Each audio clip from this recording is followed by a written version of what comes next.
I'm Chris Terranova, and this is the Generational Exchange. 4 generations, one conversation.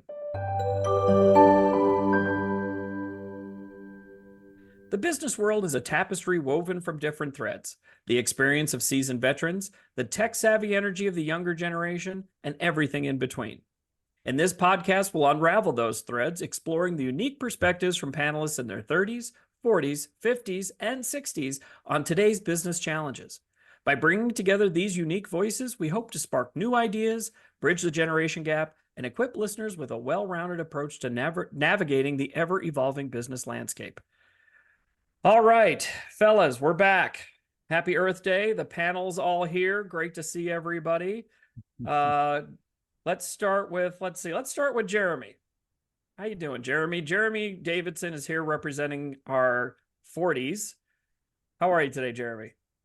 I'm doing well. I'll put a little teaser out there that my job search has officially ended, and so we'll share more about that as we can. But we're having a little bit of a celebration today, right? Very exciting. It's very exciting. Jeremy is off on a new adventure, and we're going to talk about that in future episodes. But suffice to say, congratulations, Jeremy. And it feeds into our mentoring conversation, right? A big thank you to my mentoring group of guys here. Much appreciated. It takes a village. We're all gonna move in with Jeremy now. Yep. All right, representing our 60s, we have Mark Russell. Good evening, sir. Good evening. Hello, everybody. And as always, representing the 30s, we have Rhett Suchu. Hello, Rhett. Hello, sir. How are you? And last but probably least, I'm Chris Terranova, and I'm representing the 50s. So let's get on to our topic today. Today's topic is how to be a better manager. On the topic, management can be a double-edged sword. It can be incredibly rewarding, and it is undeniably challenging. But fear not, this episode is packed with valuable tips for both seasoned veterans and our first-time managers. We'll delve into the top 5 things you should be doing, along with top 3 things you shouldn't be doing to become a successful manager. So buckle up. As the old saying goes, being a manager just might be the toughest job you'll ever love. So let's start the exchange. All right. On the subject of how to be a better manager, as luck would have it, the Harvard Business Review published an article today regarding new Gartner research that found managers today are accountable for 51% more responsibilities than they can effectively manage. I think we've all been there. And they're starting to buckle under that pressure. 54% are suffering from work-induced stress and fatigue, and 44% are struggling to provide personalized support to their direct reports. Ultimately, 1 in 5 managers said they would prefer not being people managers given the choice. Further analysis found that 48% of the managers are at risk of failure based on 2 criteria. 1, inconsistency in current performance, and 2, lack of confidence in the manager's ability to lead the team to future success.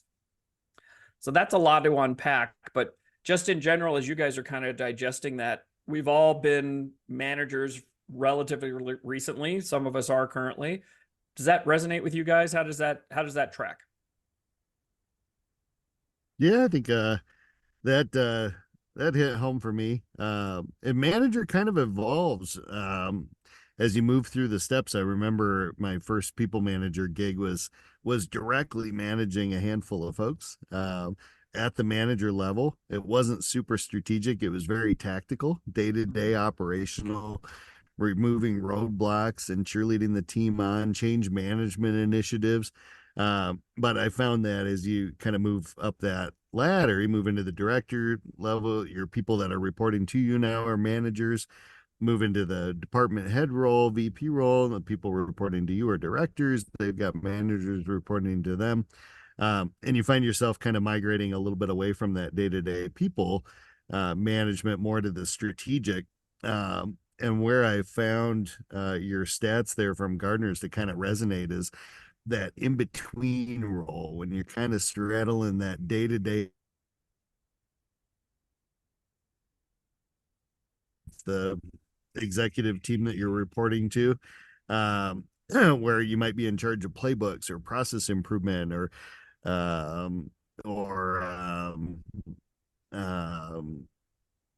P&L reporting, that takes you away from that daily grind, but you still got your direct reports, right? You still got mentoring to do there. You still got some rah-rahing, some change management. So no, I thought that made perfect sense.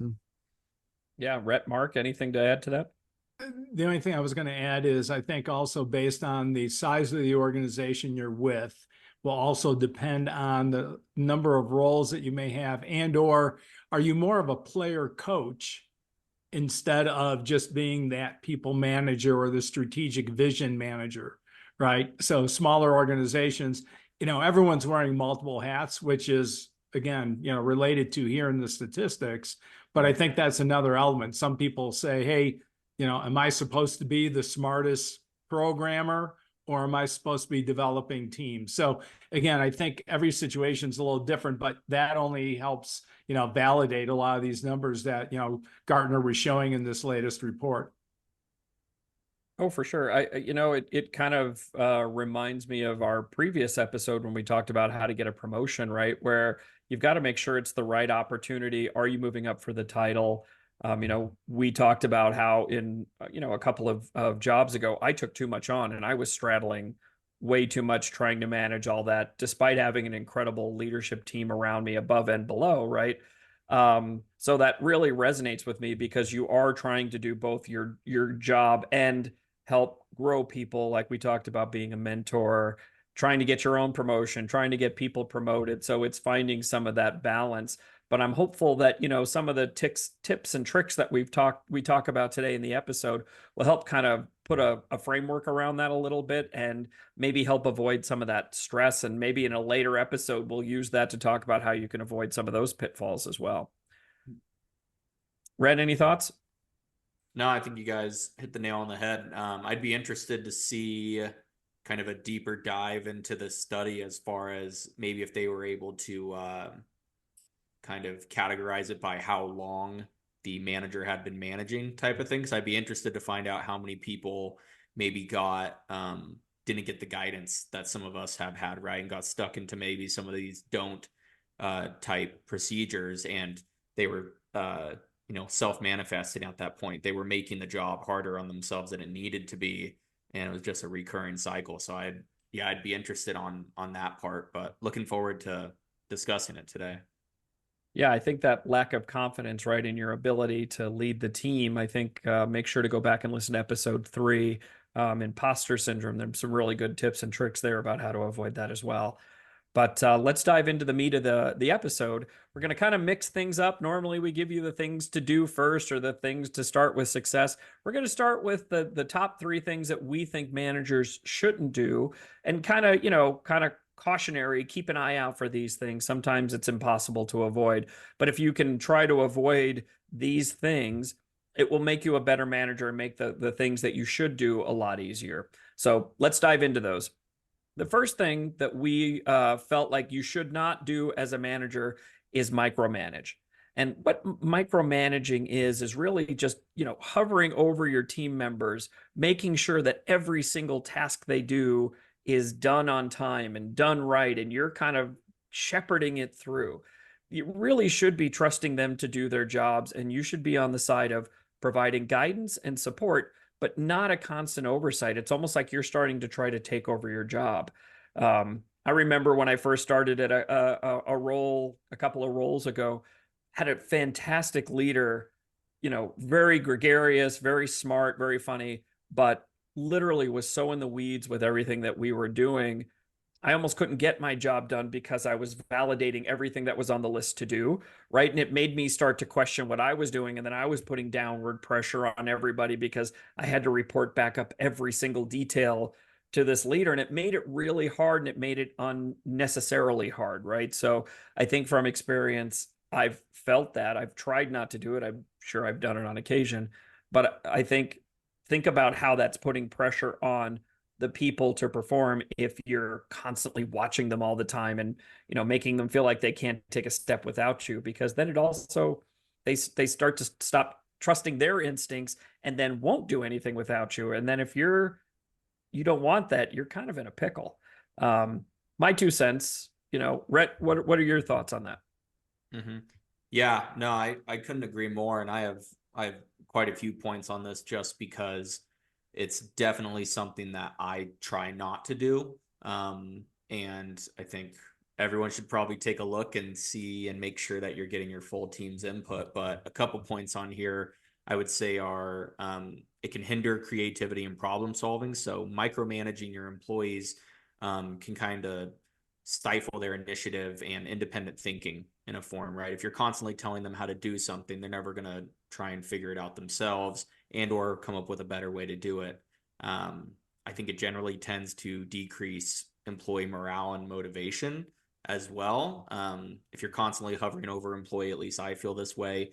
If you're constantly having to tell me maybe what you want, then I don't feel like I'm providing what you need or being able to expand the role as it needs to be. I would say reduces productivity and efficiency as well. So the more time that you're spending telling your team how to do the job kind of takes away from your direct time on being able to do your job, right? So you start to have bandwidth issues there as well. And yeah, I think ultimately it can lead to higher turnover with employees. Highly skilled and motivated employees generally tend to seek out environments where I think they can stretch their wings and perform a little bit. So I don't think they necessarily always want to be micromanaged as much. I think that last point you tossed out there, Rhett, was spot on, right? Especially if you're not managing entry level folks, if you're managing professionals, folks that are, you know, midway into their career, I don't think there's a bigger turnoff professionally than having somebody constantly micromanaging your work. I thought I'd take the flip side approach there and say if you've got a manager that's not generally a micromanager, and all of a sudden you find yourself being micromanaged, this may be an opportunity for some reflection too as an individual contributor. I know the handful of times, actually, probably not even a handful, but a couple of times that I've had to get into the nitty gritty and ask for daily updates or ask for X, Y, and Z from an employee that was a departure from how I would normally operate. It was because we were having some performance based issues, right? So if you do find yourself the flip side, you got a micromanager micromanages everybody, right? That's a manager issue. But if you're finding yourself with a manager that doesn't normally do that, doesn't do it with everybody on the team, it might be worth a really candid conversation. One of those, we'll call it a Markism, right? The difficult conversations of, hey, what can I be giving you on a daily basis that makes you feel a little bit more confident in what I'm doing as a member on your team, right? Right. Yeah, no, there's definitely a balance to this, right? Which, you know, we never like the phrase "it depends," but I love your input of, you know, if you have someone on the other side of the fence who just is giving you no feedback type of thing, right? You might have to draw that out a little bit. Oh gosh, yeah. I think Chris made that comment at one point. He's like, "Don't ever be offended if I'm calling you too much. If I ghost you, then you can worry, right? you want that feedback." And I probably didn't paraphrase you there correctly, Chris, but No. In fact, I mean, we're gonna talk about that more in depth on one of the later points about being uncommunicative, right? But it can have impact. Mark, any thoughts on that, or should we keep moving? Keep moving. All right. So the second one is avoiding conflict resolution, right? Nobody likes conflict. Well, I'm sure some people like conflict, but most people don't like conflict. But when you start avoiding conflict, it can really start to create a toxic work environment. And those conversations that maybe you need to have or should have that might be difficult can really start to fester and create bigger problems. So really the takeaway here is address conflicts head on and in a timely manner, always respectfully, always with grace and deference, but don't avoid, right? I think we've all been in a situation where, gosh, if I'd only known, you know, that was a problem, or you find out on a review at the end of the year, you're like, you have to be kidding me. And it causes disappointment and frustration. And, you know, you start to think, geez, I would have, if I would have known you felt that way, I would have fixed it, right? So try not to avoid, if you can, conflict, right? Conflict does not necessarily have to be bad. conflict can sometimes be very positive and constructive if it's handled in the right way. Mark, what are your thoughts on that? Well, first off, it validates, Patrick Lencioni wrote the book, 15 years ago, The 5 Dysfunctions of a Team. And one of those dysfunctions are those organizations that avoid the conflict or avoid those conversations. So, from a manager's side, obviously, you need to have that role, responsibility, and accountability conversation right away. Now, if you're a manager and you inherited a team, or you've been having a team for a year and you haven't had that yet, the second best time to do it other than a year ago is right now. So the element, I think, is when you are praising and when you are recognizing good work, if you're not seeing that and you've already identified, that this is what your team needs from you to hold them accountable, then you have to have that conversation, and you have to be willing to, kind of suffer that little bit of an ouch that all of a sudden, oh, this person's now mad at me because I am having this uncomfortable conversation with them. But you as a manager owe it to them. And if you don't give them that information, you're setting them up to fail, which ultimately means you're going to fail as a manager.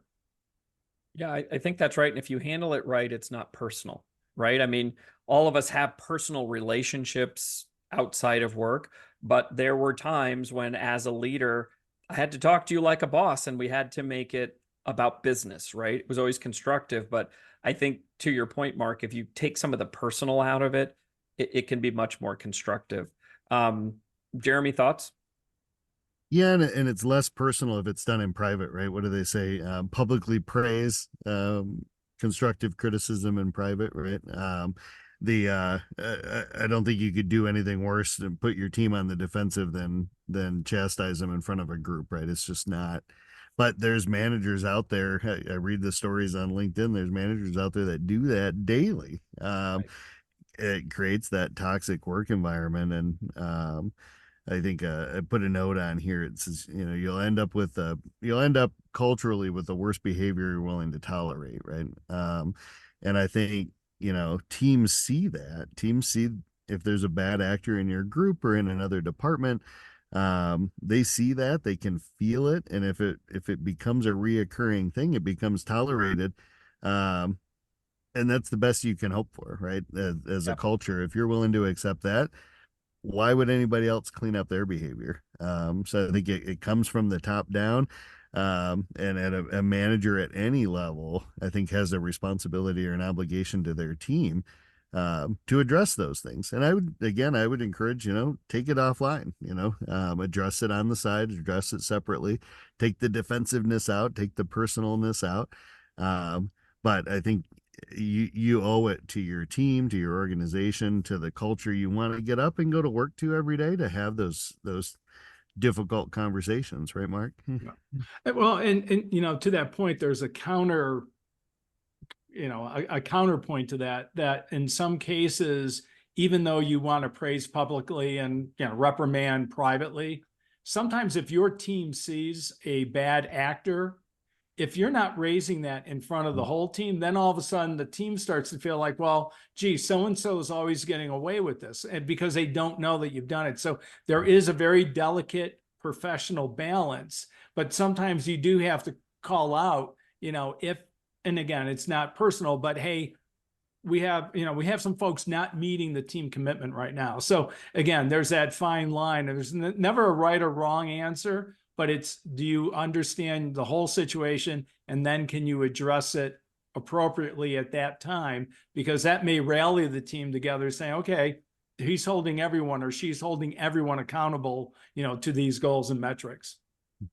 Yeah, It's a great point. That I think it's very situational, right? I think, to Jeremy's point, most of the time, if you can, right, that should be offline. But again, Mark, to your point, sometimes things have to be called out in a group. One, to make sure other people recognize that you recognize there's a problem. And two, it also says, hey, bad behavior is not going to be accepted here, right? We can't always wait until, we're offline. But I think if you can find those delicate conversations at the right point, I think they will make a difference. All right, let's move on to our next point. The third one is, and Jeremy touched on this earlier, being unavailable or uncommunicative, right? That ghosting or that silence, people can't interpret what that is, right? Jeremy was talking about, I used to have a boss a long time ago. And I would never say it this way now, but he used to yell a lot, right? He was always yelling at me. And I finally said, man, you're always yelling at me. And he said, Chris, you don't have to worry about when I'm yelling at you. You have to worry about when I stop. And really, I didn't quite understand that at the time. I was probably 23 or 24, but I did over time, right? Because I saw him stop talking to people, and all of a sudden they were no longer at the company, right? So that was something that resonated with me. I would always say it better, and I try not to yell, right? But I think there was a point there. But being uncommunicative, being silent, you can't expect people to understand that they're doing a good job or they're not doing a good job. You've got to make yourself accessible. You've got to be clear in your communication. You have to regularly update people on their projects, their goals, the company, what's going on. Make yourself available. As hard as it is, like we were talking about, there's all these stressors and managers are being pulled in more direction than ever before. But if you disappear, because you have your own work to do too, the team doesn't know why. And they're going to typically assume something negative. Mark, I'm going to start with you on this one. What do you think about that? Well, I think it's, spot on. And the data that is supported is in that Harvard Business article. It said 53% of employees say they do not derive valuable outcomes from interactions with their managers. And so managers whose direct reports can't derive value from their interactions are 2.7 times more likely to fail. Wow. So it just reinforces, if you're not communicating, everyone's going to be left in the dark and only bad things will happen. No, and it's tangible data supporting that. This isn't just theoretical, that data is supporting everything that we're talking about. Rhett, what's your perspective on that one? Yeah, I think you have to be present. I really like the mantra of leading from the front, right? So this one doesn't tend to, I think, come up with me as much. If anything, I'm probably more on the side of, allowing them to have that space and use their superpowers and everything, and not kind of being overbearing with, how are you doing? How are you doing? How are you doing? They're like, I'm doing fine. And not, well, what does fine mean? I know Mark and I could go into this whole conversation, but anyways, to that point, I think you do need to be present because you are a conduit for your team, right? Like, you are where the energy starts. You're where we just discussed where you need to put some bad energy to rest and stop it from prevailing and becoming resentment among your team. And so you need to be there and be present for your employees, both on a level, and I think we're going to get in here, but your direct reports and sometimes your skip levels, right? And so you being present and available doesn't necessarily mean that you have to have 27 meetings with your employees all week, right?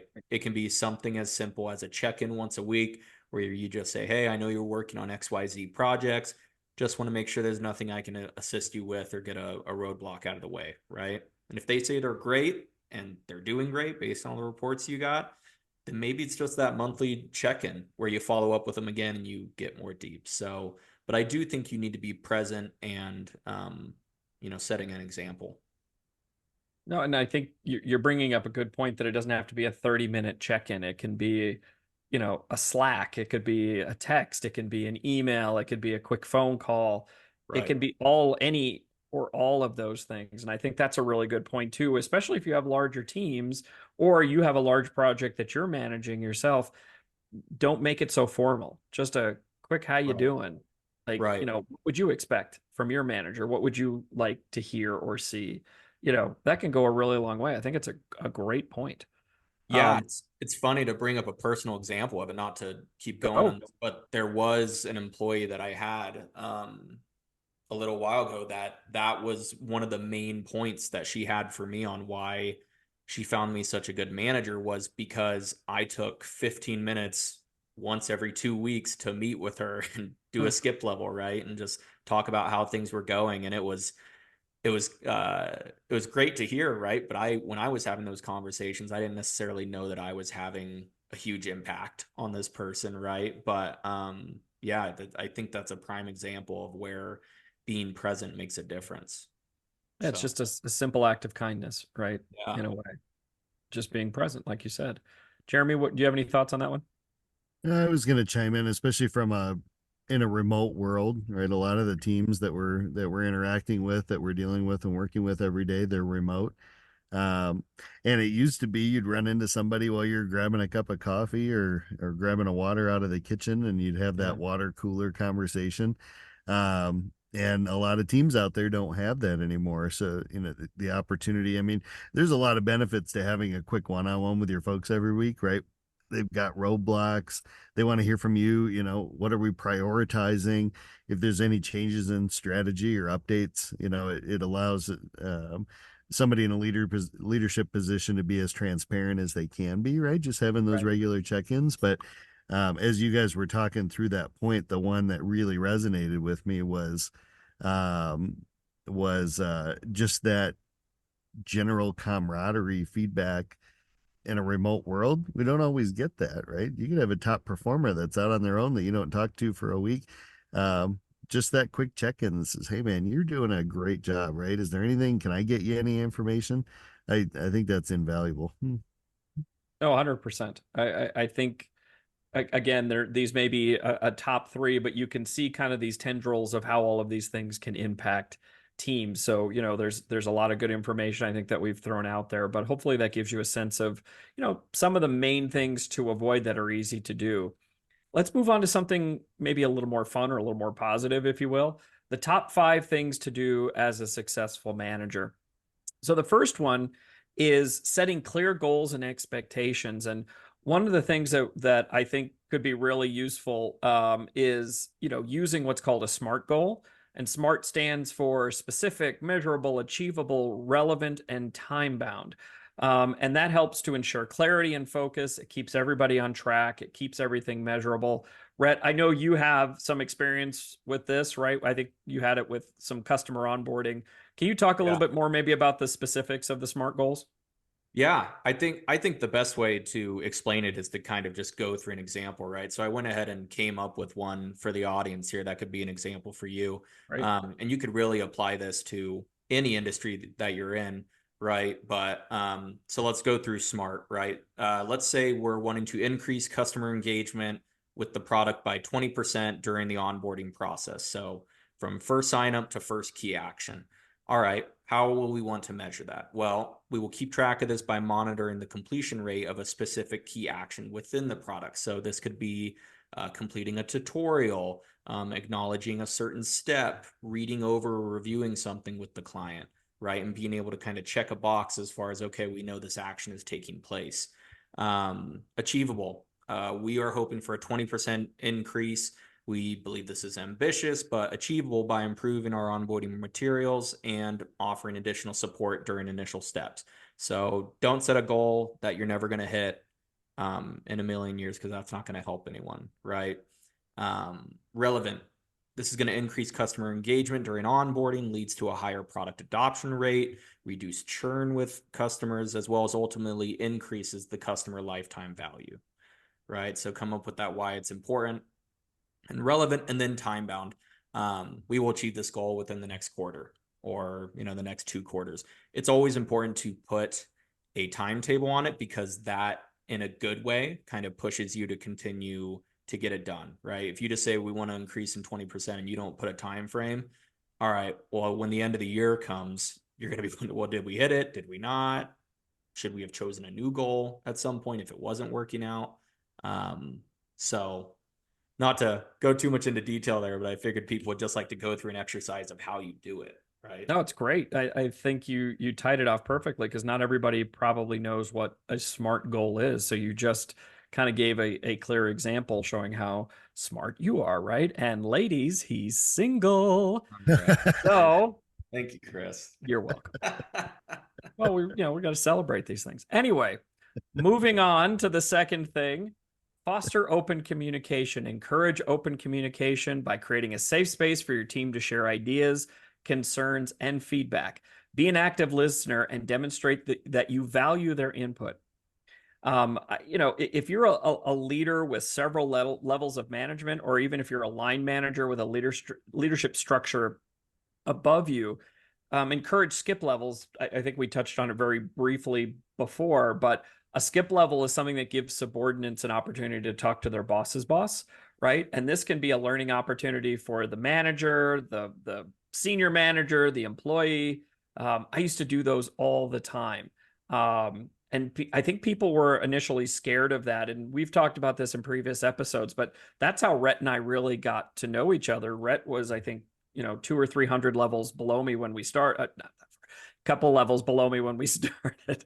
I'm picking on you today. I'm sorry. I moved up really quick. I haven't seen you in a while. It's good to see you. But, we've talked about this, how, that imposter syndrome and getting a mentor. Rhett came up to me. We started talking. And I had offered this up to everybody in my org, which at the time was several hundred people. And I think I had 3 or 4, maybe 5 people take me up on it. But those that did, I opened up communication to them, and I talked to them more and shared things with them and gave them insight. And I also learned a whole bunch about what was going on in different areas of my department that I may not have line of sight on, or was being filtered by the manager's manager, right? So I think encouraging open communication is super important, whether it's with your peers, your subordinates, your managers. Making sure that there is an open dialogue, right, is really important. Rhett, speak to that. Since I've been picking on you, I'll give you the floor. You can feel free to throw it back. But agree, disagree? What do you think? No, I agree. You're amazing, sir. I would never say anything bad about you. Come on, gonna take the high road. I'll say it after the show. I'll say it after the show. That's right. No, I think that a manager, to a degree, is only as good as their team is, right? And what you're ultimately going to fall into, if you don't have kind of open forms of communication or some type of communication pathway for your team to be able to talk to you and each other, is a closed off team, right? And then you have a group of 6 individuals who are all either doing things their own way or not coming up with ideas together, not tackling the goal together, right? How do you do that 20% increase in efficiency if you got 6 people who don't talk to each other and they don't know if they really trust you because you've never been open with them? And then that propagates down. Like, let's say you're not the kind of lowest level manager there. Okay, well, now you have managers below you who are learning from you on not having an open communication pathway possibly, and that's going down to their team, and it can waterfall really easily. So, I mean, I really think you should be open with your team members, have brainstorming sessions, give them tasks to do on their own, like we've briefly mentioned, right? See how they work. Yeah, I think this is really important. I think I would feel really uncomfortable managing people that I didn't have a open channel with. I'd be like, well, what do they think of me? Am I doing a good job? Am I not? Right. So right. Obviously not if I don't know, but Mark, you got something on this, I'm sure. Yeah, well, I just think for me, it came down to the 3 C's, right? Clear, concise, consistent. Great managers will always probe with good questions. They're always going to make that personal connection. I mean, everything we've spoke about what managers shouldn't do are all the things now that we're saying, they do need to do. You need to care about them as a person first, because then the business parts will be a lot easier. You need to parrot back what you think you heard just to get that affirmation of, is that what you really meant? Am I understanding you correctly? So that's where you build that alignment. And when you have alignment, then you can have those uncomfortable conversations of, gee, I know you want to be able to do this. I haven't really seen it. How can I help you get back on track? And maybe they're going to come back and say, no, I think I'm knocking it out of the park. So that opens up that dialogue. And when you listen, you're going to drive that employee engagement. You're going to drive that engagement, not only for them, but that's how they're going to treat the customers, right? So if they're not engaged, they're certainly not going to be treating the customers well. And I think the other element is you can't be afraid as a leader. I had one example where a certain, person 2 levels above me would always say in meetings, oh, you're absolutely right. Yet no one saw any action from that. There was never anything that was changed. There was never anything that was supported as to what we wanted to do as a group. So, people will look and say, well, gee, if I'm giving all these great ideas and they're not taking anything, why bother? And so those are the worst things. So again, if you're having those conversations and you're able to take action and knock down some of those barriers or roadblocks, you're really going to have those folks really embrace, that communication, that engagement, and only good things will happen. Yeah, that's great points. Let's move on to the third one, which is empower your team, right? This is something I find very near and dear to my heart. Delegate tasks appropriately and trust your team members to take ownership. Provide them with the resources and support they need to be successful. We used to have a discussion about how, as leaders in my organization, when it was appropriate to put on your superhero cape, right? And when to delegate to others. Jeremy, you probably remember these conversations for sure. But running in and saving the day can always feel like a great thing. Like it feels like, oh, I took care of it, right? And you may think you're empowering everybody, but it can almost have a converse reaction with the team. It can disempower, and it also puts the responsibility on you as the fixer. We talked about this as well. You don't want to become a linchpin or become what we call a CLM, a career limiting move, where nobody can see anybody doing anything without you being involved, right? Jeremy, I'm going to point to you first because, we've talked about this a bunch. I actually brought this up as I was doing your final reference on your new job. Yay. That this is one of your superpowers, right? Is knowing when and where to put on your superhero cape. So talk a little bit more about empowering your team. I think this is where as a leader you've got an opportunity to really let folks shine and potentially get ready for that, like our last podcast, that upcoming promotion, right?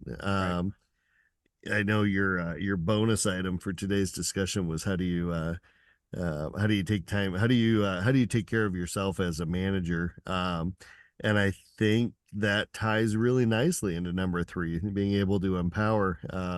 We spent a little bit of time talking about taking time off and understanding that work-life balance a couple of episodes ago. But one of my fondest memories of working with you and Rad at that last ed tech company was a trip. I took a 2-week vacation in the fall, and we had a brand new initiative. I had spent the previous month outlining everything. We had the playbook all set up, and this is what we're going to do. We're going to do X, Y, and Z, and we're going to engage with our customers differently. And the kickoff was the day I was supposed to be leaving for my vacation. And the guy, the team, Rhett and Tom and David and Maddie, they stepped up to the plate and they said, okay, we got this. And for the next 2 weeks, they were on the leadership meetings. They were on with you. They were handling the day-to-day of this rollout. And when I came back, everybody was I probably shouldn't put words in Rhett's mouth, but everybody was over the moon excited. Hey, this thing worked. It went off without a hitch. We handled it. We rocked and rolled. We had fun with Chris. It was phenomenal. It's one of my best memories of working there. And that was the team stepping up to the plate and grabbing a hold of that opportunity. So, you had to empower them to do that, right? And that's the whole point is you gave them the ability to succeed, right? You set them up to succeed, and then you stepped away. Rhett, from your perspective, how did that go? Yeah, I don't know if I when you came back, I said we had so much fun with Chris, but Fun's probably a strong word, right? Yeah. No, I mentioned this when I can't remember which episode we were talking about, Jeremy, but again, this step of empowering your team is so important for their growth. There was no bigger compliment to me when working for Jeremy from when he took that trip, right? Yeah. And the only call I got from him was one day from the top of a mountain, and I was like, everything's going fine, stop calling us, right? And he's like, oh, okay, sure, and went back to his thing. But no, I mean, that was a critical step, I think, for the managers in that group to give us that confidence to then when we continued to grow, right? And all of a sudden we were in charge of our own regions without like you watching over us, we were empowered and felt like we could do it because we'd already done it. Right. So, yeah, I think this is huge, especially as a manager, because that's what you're getting into, right? You're trying to empower people in your team.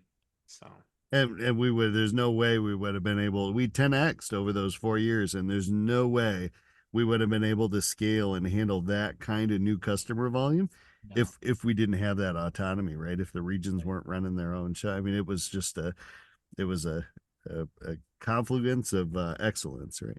Everyone had to grow at such a Right. fast rate, you know? So, Well, I think you guys just hit on the whole purpose of this podcast, right? Is looking at that perspective or that issue from different perspectives, right?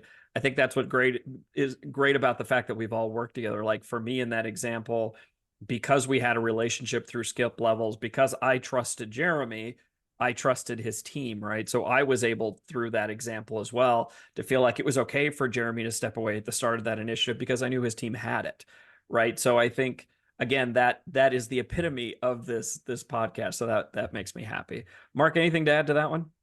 Well, to that last example, it sounds like they had some great leadership development coaching to that point. But no, Mark was what- our leadership coach for those who don't know. And yes, they did have great leadership coaching. No, but I think as we shared a couple of weeks ago, where I found it working for me is, I didn't have to be the smartest person in the room. So the last team that I helped build was a training team, and I was able to blend a lot of subject matter experts along with educators. We made sure we collaborated with a couple of strong instructional designers until I could get budget to actually hire a few on my own. And so since I didn't have any of those talents, it was easy for me to let go and let them do and let them be empowered, with support and collaboration. I taught them how to go deep in discovery with our internal customers to make sure we were building out what they needed from a training perspective, but they were responsible for developing and delivering, and then the feedback loop, right? So those are all the things that, again, if you're strategic and you're able to handle those things and find the right people, it makes it real easy to empower them. Well, and thank you for saying that, because that takes us to number 4, which is provide regular feedback and coaching, right? Which we've just been talking about. But one of the things that I think I would stress very strongly is don't wait for an annual review or a review period. Make sure, like we talked about in being a good communicator and not being uncommunicative, make sure you're providing constructive feedback. You're giving coaching opportunities all the time to make sure that your team is growing and they have the ability to improve. I always stress regular one-on-ones. I think all of us, and Mark, you taught me that, is having a regular one-on-one with the team. It gives the team an opportunity to talk to you directly, get that kind of ongoing adjustment rather than these big seismic shifts at certain periods of the year. And it also gives you that opportunity to coach, to mentor, to grow, to get feedback, all of that happening in real time. And if you do that, you're constantly on an iterative improvement process rather than having these, once a year, hey, you need to do this differently, or yeah, you did that great. Make sure you're talking to people all the time, right? I think that's really important. Jeremy, what are your thoughts on that? 110%, right? That annual review time is the wrong time, hands down, for a surprise. We used to spend quite a bit of time on that, Red, as a department, right? Talking about, okay, this is our opportunity to shine, right? We're talking about our wins, we're talking about what we did to grow the business and grow the department. We're not having conversations at all about performance. If there's performance related concerns, they come up in real time.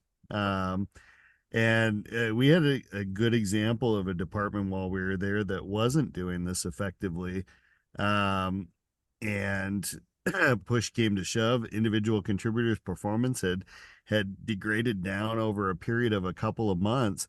And when that director finally pulled up with that individual contributor, it was time to talk about a performance improvement plan. They found out that individual contributor's family had been in a terrible car accident months before, and had lost a family member.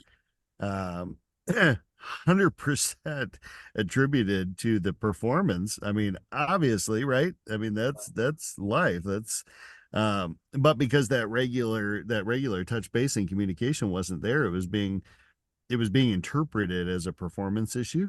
And I think 110% avoidable, right?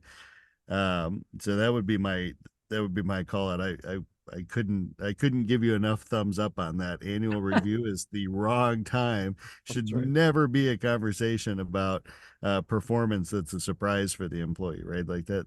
There's I don't know.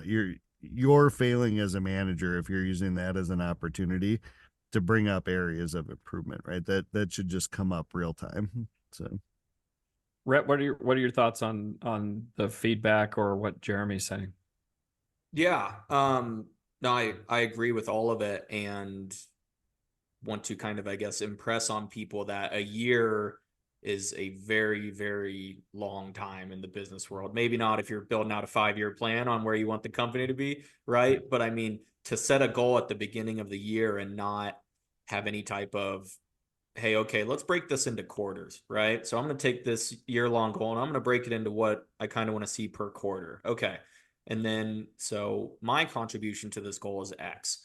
What are my team members' contributions, right? What are my leads? What is their kind of role in this? Let me talk to them about a quarterly type of goal, right? If we want to look at performance, let's look at it on a smaller scale. So we not only don't have to wait an entire year to maybe look at a performance thing, which again, you never want to do, but two, you can measure it in quarters and you can actually have more real-time input and pivotability, if I can use that word, to be able to kind of change if it's not working, right? If by end of Q1, you're only an eighth of a way to your goal, are you going to get there by the end of the year?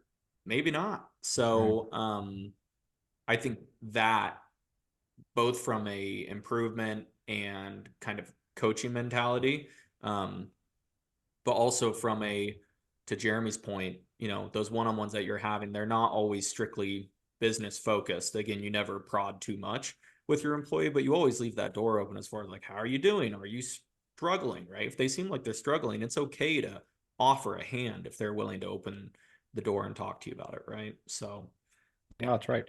That's right. Mark, any thoughts on that? People want to talk. I mean, you have to, again, active listening. We've talked a lot about very similar themes. I'll talk to people about 5 coaching conversations, right? First conversation, the role and responsibility. Secondly, and you mentioned it earlier, Chris, that little quick connect.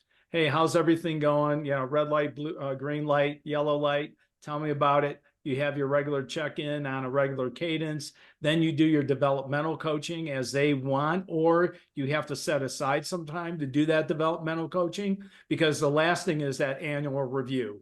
That becomes a little bit more formal, but again, there should be no surprises.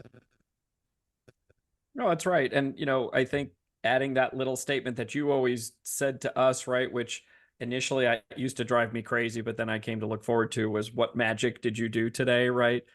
It's a great way of, it's like asking, if you have kids in high school, how their day was. Don't ask questions that they can give you a one-word answer to, right? That's the kind of question that if you can start that dialogue, you can start that feedback, you can use that as an opportunity to coach, right? And you taught all of us that we actually may have created some magic that we didn't even know we had, right? So I think keeping all of that in mind. All right, let's move on to our last point. And that is recognize and reward achievements, right? This is something, again, that I think we all feel very strongly about, is celebrate successes, both big and small. They don't have to be, the gigantic project. It could be a little win. It could be an improvement in an email. It could be all kinds of things. Public and private recognition shows your team members that their hard work is valued, right? I think that's really important. And it sounds so simple, but it means so much. And it doesn't have to be monetary. It can be all kinds of things. Just positive affirmation, recognition that something was done on time. If you have an employee that was struggling, just going, hey, great job, you got that in, right? That really means a lot. Jeremy, thoughts on that? Yeah, I think get your teams out there in public, right? Town hall meetings, LinkedIn even. I've seen some awesome praise come from managers on LinkedIn shouting out their employee wins. That's a big public forum. It takes some confidence as a leader to post your folks out there on LinkedIn and say these guys are rock stars, right? Because you know they're going to get poached. But they're not going to leave because they got such a good manager that's shouting them out on LinkedIn, right? But I think you brought up a really good point there in kind of juxtaposing that against comp, right? Everybody likes some monetary rewards. Um, but depending on how folks are motivated, and I'll tell Mark's personal strength surveys, right? Is how do people like to be, what is that? Is it a $50 Amazon card that really gets somebody motivated? Or is it shout out on the big town hall? It says, "Hey, we want to recognize a win that came from Rhett this past week," or Susan did this incredible job saving an at-risk account for us, right? I've worked with companies that do an unbelievable job of highlighting those couple of wins.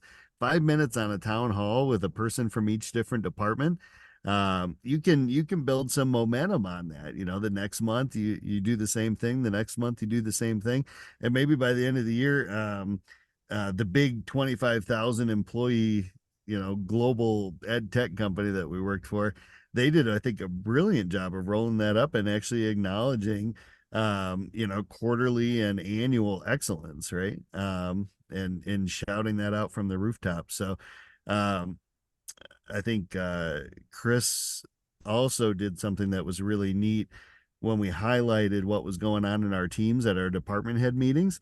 I saw more than one occasion you'd jot down little notes of what was going on, and you'd send that person a note.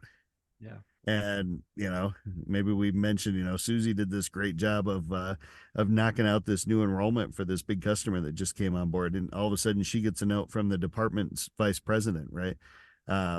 You're talking about folks, behind closed doors, and you're sending out good praise. But if that doesn't somehow get back to them, they don't know. Does it happen if a tree falls in the forest? Did it really happen? The 5 minutes that it took you to jot that little note to them, it says, "Hey, this came up. I'm so pleased. I couldn't be happier. Thank you for going above and beyond."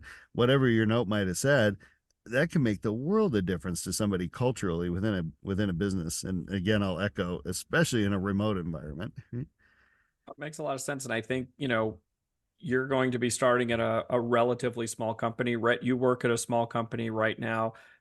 There's not always funding to buy things or give presents or, sometimes it just has to be words of affirmation or something positive, and I think to the point you just made, it does make a difference. This doesn't have to be some grand gesture. It can be very simple, it doesn't have to cost money to provide recognition, right? So I think that's really important to call out as well. Mark, any thoughts on that one? No, Jeremy said it well. Mark's got nothing. All right. All right. And as Jeremy alluded to earlier, we do have a little bit of a bonus tip towards the end here is, going back to our Gartner research, is make sure as a manager you are practicing self-care. Being a manager can be stressful. It's hard. You have to do your job and now you're managing other people. Make sure whenever you can, take care of yourself. And again, that doesn't have to be some expensive trip or something like that. It can be a meditation. I've taken up doing 10 and 20-minute meditations where I just take a step back and just catch my breath. That is a great way to do self-care. Doesn't cost anything, and you don't lose your whole day, but you just take a few minutes to kind of check in with yourself, right? Make sure you're eating well, make sure you're taking breaks, make sure you're getting enough sleep. All of those things are common sense, but you really can start a death spiral if you're not eating well, you're not sleeping well, you're stressed out. Rinse and repeat, and you just keep getting farther down. And any thoughts or suggestions on the self-care, guys, before we wrap up? I'll just say that it's the number one priority. And as they say on airplanes, and I heard countless number of times, you've got to put your own mask on first before helping others.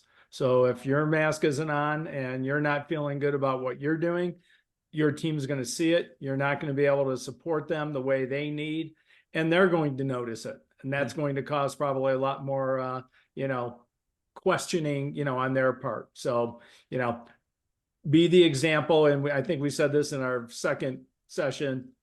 If you're on PTO, be on PTO, set that example. If you need to work some long hours because the big projects do, or, whatever is needed at that time, you set the example, but always communicate with positive intent. But again, you got to put your own mask on first. Great.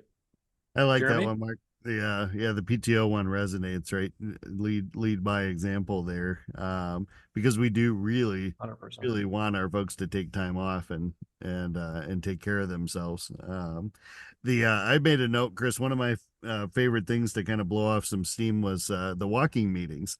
And I know companies companies get super keyed in on always wanting you on video. And I find it to be draining, absolutely draining. I think there's a time and a place for it. But some of my favorite discussions that we had over the years were walking around, just chit-chatting during our hour. So toss that out there as an idea. Oh, it's great. We took advantage of the remoteness, during COVID. I think that was probably the best shape I was ever in too, was I could walk for a couple of hours and just go from call to call. It did help me with some of the stress and some of that mental exhaustion of always being on when you're on camera, right? So I agree with that. Red, anything to tie us off with? No, I think you guys nailed it. And he's single, ladies. All right, so let's remind everyone of our key takeaways from the conversation today. There's a million things to know as a manager, right? We're not going to be able to cover them all in one podcast, but I do feel like we touched on a lot of things that can make you successful. So to close out, just a quick review of the do's and don'ts. Do set clear expectations.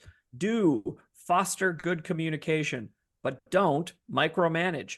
Do empower your team. Don't avoid conflict resolution. Do provide regular feedback and coaching, but don't be unavailable or uncommunicative. Do recognize and reward your team. And finally, don't forget to take care of yourself. All right. That's the end of our episode. As always, guys, great conversation. I think a lot of good information in there. For everybody listening, thanks for joining us on this episode of the Generational Exchange. We hope the conversation between the generations sparked some new ideas and helped you see the business world from fresh perspectives.